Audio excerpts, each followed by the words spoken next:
For years, a dark shadow has haunted Anambra State. Christ. I don't believe in Jesus. Jesus Christ is like a saint like me. But one man says enough is enough. Governor Charles Soludo has declared war, not just on crime, but on fetish practices linked to it. Across communities, stories of ritual killings, money-making charms, and criminal networks have spread fear. Many believe desperation, poverty, and greed are fueling a dangerous belief that wealth can be taken, not earned.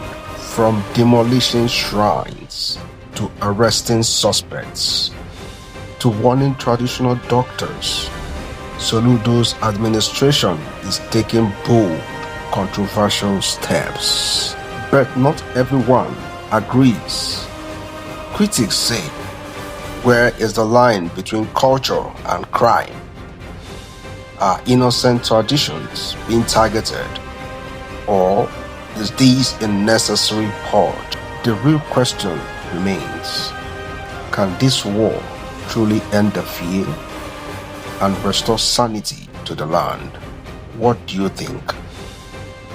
Is Soludo saving Anambra State or fighting a battle that goes deeper than politics?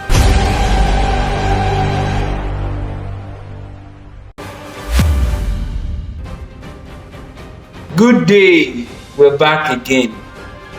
Today we take quite a controversial topic.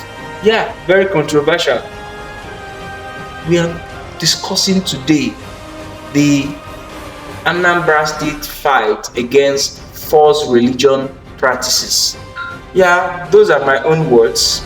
That may not be the words of the Anambra State government, but I just want to say that to be relatively on the safe side.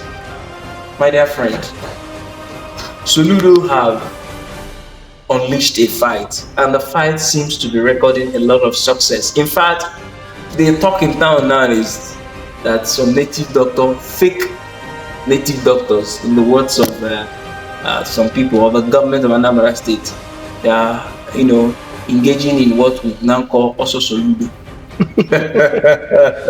Well, good day once again. I thank you for this wonderful opportunity to be here. But I would like to state first of all that Soludo's exercise, what people now term also Soludo, is actually a genuine exercise. Because considering the plague of criminality that has plagued the society, you wouldn't want a governor, a leader of a supposed society or a community to sit back and not do anything. So I would like to really commend the move to want to, eliminate crime, or better still, mitigate the actual committance of crime in the states. So it's actually a genuine move, even though I have other aspects of it to actually unwrap. But to start with, it should be on record that Soludo's intentions behind going after criminals and all forms of criminals who are hiding under the religion of religion to encourage crime and criminality. So it's actually from a place of genuine intention. That is why such an exercise is being carried out in the Anambra State. Do you think I think the law is clearly targeted at a particular religion? Every religion, as far as I'm concerned, have people who engage in one or two wrong things. Yeah, I concede that nobody goes to a pastor to get an odeshi to do if something we call odeshi in the environment. I concede. But it doesn't mean that we don't have pastors that encourages or do one or two things that Soludo intends to fight. And I have listened to him in the past where he alluded that some pastors also do those things. But so far in this fight, we have not seen a pastor being arrested. So if a pastor have not been arrested, is that not a weapon against a particular religion? And even if you read some of the content of the law, it clearly also or it seems to suggest so. Let me not so clearly. Okay, the difference here, let's be careful how we handle this matter because it's quite a sensitive matter. Yeah, very sensitive. Yes, of course, I said in the opening of my remark that, that Soludo's intentions are quite genuine. Yeah. And I also stated that there are other sides to it that I really do not agree with. But if we talk about pastors in this regard, and we put it side by side with these native doctors and the ones that are being paraded here and there. The evil ones. It is important to take note that Soludo is not fighting every SMI or every exactly. But the evil ones among them. If you put it side by side, yeah, you will notice that some of the acts of criminality, ranging from kidnapping, killing of people and dismembering their body and taking away vital parts of their body, all emanated from what we now call Okite. And these things are practiced by these same Ezewanyis and what we have them, Dibias, or I've forgotten the other name. But one thing I'm very sure of is that the pastors, on the other hand, have not at any time said that an individual should go and get a human head or a human part or kill somebody, as most person will want to speculate. Or even seen doing it, or seem to be doing something like that. The only thing they have in common is that some of these pastors go ahead to give them false hope of getting stuffs or miracles, thereby making them submit whatever they might have at the time.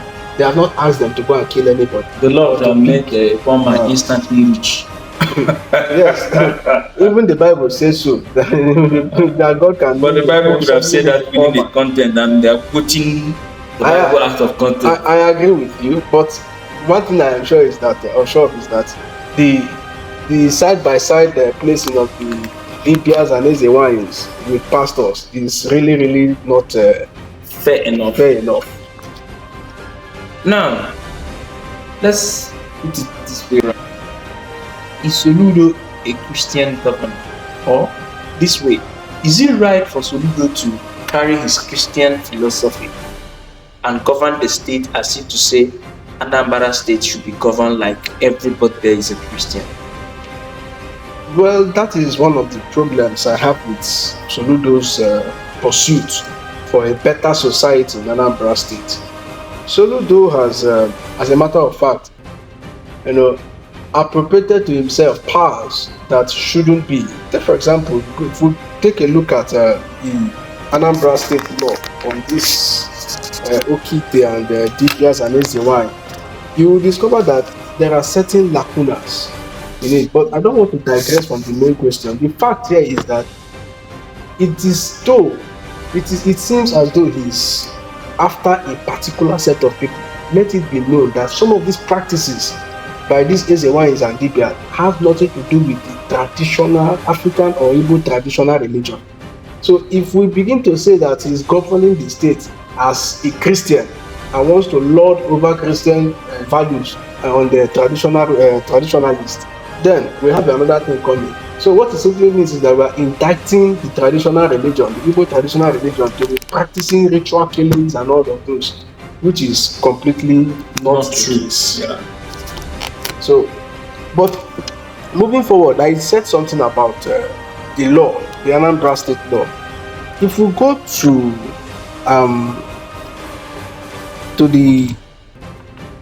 to clause 18, clause 8, not clause 18. I'll go back to.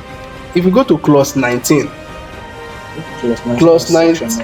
Yeah, the clause 19 or section 9, whatever you want to call it, but it is written as clause 19 over here, and it's clause 19 subsection 2 says any religious place. This is where we have a problem. Any religious place suspected of being used to commit or aid the commission of any crime may be sealed by the order of the governor, pending conclusion of investigation. Let us take it side by side. Any religious place suspected. The first thing here is suspicion, and if you cannot take somebody into custody based on mere suspicion. Okay. That is number one. Then number two, he said that and the law did not provide for damages in the event that the suspicion is proven wrong. Is proven wrong. So what will I be paid after you have sealed my... Exactly. So you are going to seal it by just seal a religious place just by mere suspicion. So what it simply means is that the court did not give that order. You are the one giving the order. If this were to be an executive order, then we would have said, okay, this is purely an executive order. It is straightforward. This happens and this is the consequence.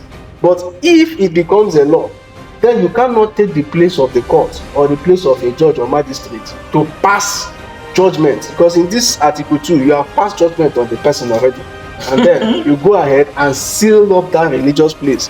Then we go straight to Article 4 of the same Anambra State Homeland Security Article 4 of subsection 4 of the same clause 19 says, where a person is charged to court under this section, the property or place involved shall be sealed, except unsealed by order of the governor.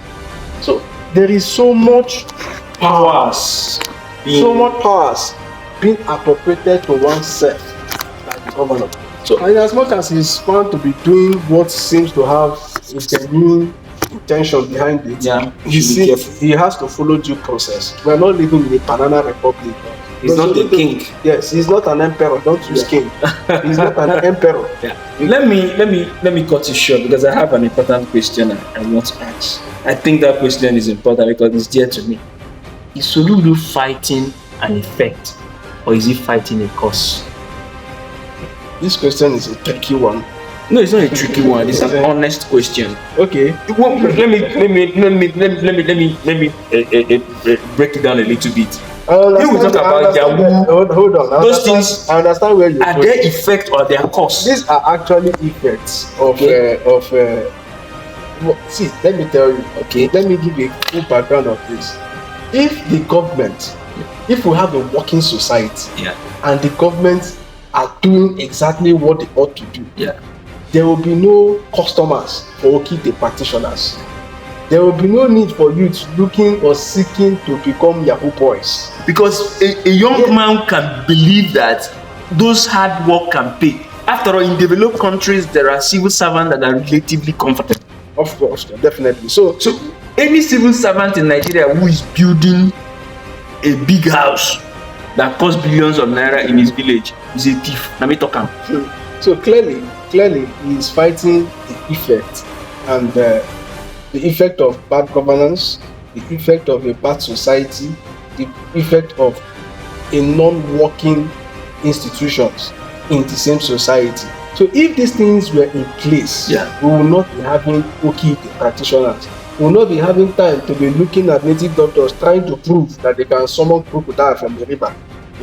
After all, years before, those people were actually relegated to the background. Nobody knew some of these things. Exactly. We used to see things like this only in Nollywood movies. Exactly. Nowadays, they are now rampant simply because institutions of the state have been pocketed. Governance has been reduced to mere, and poverty has been weaponized. And poverty is the main monster. For me, poverty is the cause to be fought. Yes, and if poverty has been weaponized, what do you expect? I don't really think so. Now, let's talk about these small issues the way they are. Because we just have to talk about it. We have the social ills, and I agree that it should be given a fight. Social issues, ills like this issue of make it weak syndrome. We need to talk about it. This is beyond Soludo's fight. We have to talk about it as a larger society. Parents, everybody. I just want you to comment on quick money syndrome and all manner of dishonesty. Children no longer reading to pass their WAEC and all that. These things accumulate to this at the end of the day. Okay, you start from the childhood of an individual. Mm-hmm. Parents of nowadays, I don't want to go so far. Parents of nowadays don't encourage children to read. So they give them the leverage that, okay, look, we'll give you a miracle center, you pass your exams. So from childhood, some of these people have believed that everything can be done the easy way. Good things don't have to come hard. You have to work your way, make it work, whatever way, just get it done. You understand? So if we have a society as the one we have right now, it started from the foundation.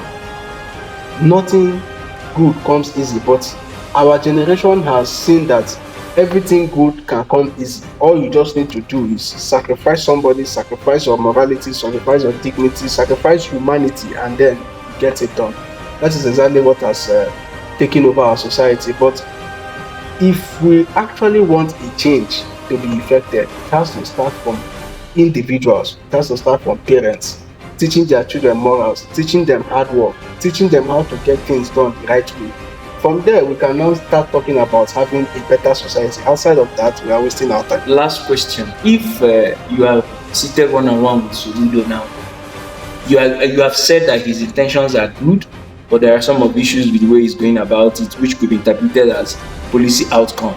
What suggestions will you be giving to him to improve on this law and also improve on the strategies he's using, and also improve generally the strategy he will also use to,